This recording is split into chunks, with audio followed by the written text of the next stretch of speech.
Sejauh dari yang pengalaman gua, salah satu skincare yang paling work menurut gua itu di gua itu salah satunya ini, e-formula. Jadi gini ya teman-teman, gue tuh udah banyak banget nyobain beberapa skincare yang katanya dalam tanda petik itu viral, dan banyak juga di review sama para influencer beauty. Dan ya gue cobain, dan menurut gue kebanyakan dari skincare itu kebanyakan overclaim. Kenapa gue bilang bisa katakan begitu? Ya karena gue sendiri pakai gitu. Salah satunya termasuk dari skincare yang udah gue cobain itu adalah yang viral-viral tuh, kayak contohnya di Originot, kemudian Skintific, kemudian Miss Glow, Ordinary, dan lain sebagainya. Nah, salah satunya kalau kita boleh jujur, tapi setelah gue ketemu sama kontennya doktif atau dokter detektif, dan gue rasa itu emang real sih. Kebanyakan dari skincare itu kebanyakan dari mereka emang overclaim gitu terhadap produk, dan kebanyakan mereka itu memanfaatkan teknik marketing, mana teknik marketing ini mencari customer yang suka FOMO.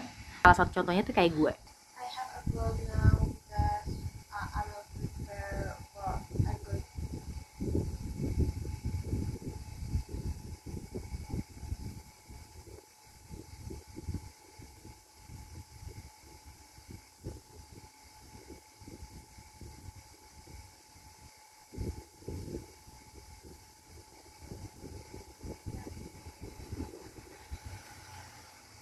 Jadi untuk saat ini gue bisa bilang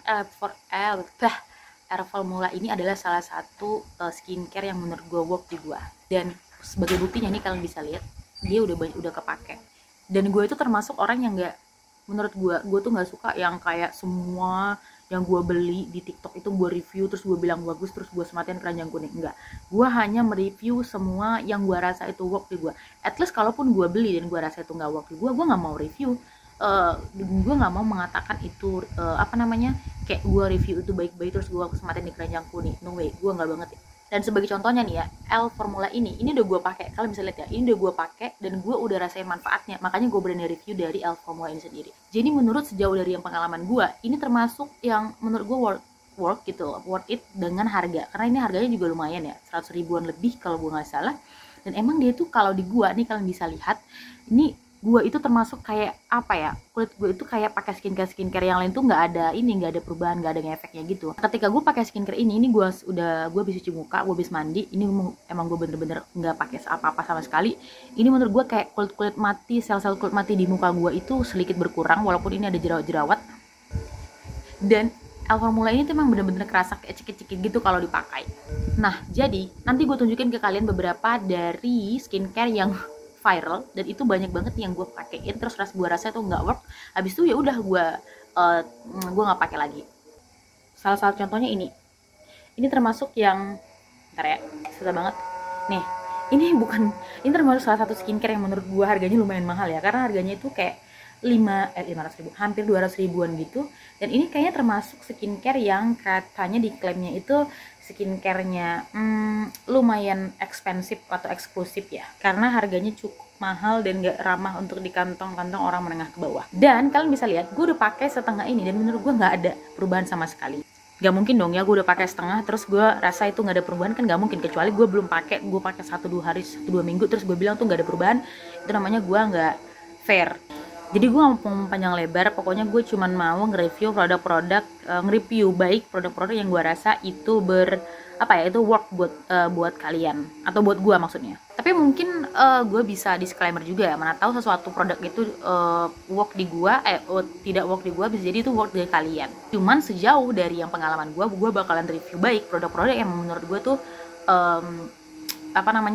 work di gue, dan itu memberikan kayak bener-bener ngefek di gua. Apalagi skincare, kebanyakan kalian tahu kan sekarang fenomena di mana banyak banget dari owner skincare itu yang flexing atau mereka overclaim dari produk-produknya mereka. Dan gue percaya sih mereka kayak overclaim gitu karena mereka tuh menggunakan teknik marketing flexing untuk meningkatkan penjualannya, seolah-olah emang banyak yang beli gitu. Dan iya, sekali lagi kalau di prinsip gue sendiri, gue nggak mau nge-review produk-produk yang menurut gue emang nggak work gitu. Untuk apa gitu?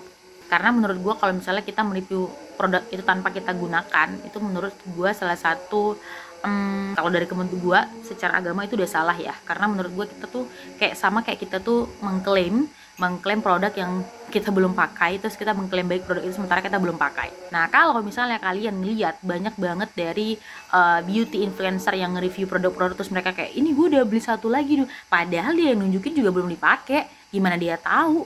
Terus juga banyak banget beauty influencer itu yang emang dia tuh cuma nge-review gitu doang, padahal dia nggak pakai.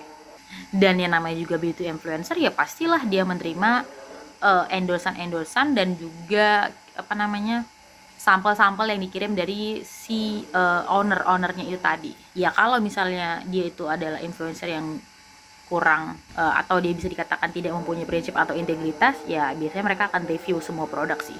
Kalian pasti tahu lah banyak, kalian pasti bisa tahu sendiri deh beauty influencer atau beauty influencer yang suka nge-review skincare dan semua reviewnya itu baik dan dia cuma ngelimatin keranjang kuning. So pesan aku adalah jadilah pembeli yang smart, jangan mau kemakan sama yang namanya FOMO, apalagi yang banyak di review oleh influencer itu.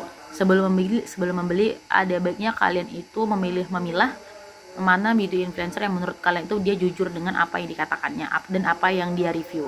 Oke teman-teman, ini menurut gua work. Kalau misalnya kalian ada pengalaman yang sama kayak gua, silakan tulis di kolom komentar. Bye bye.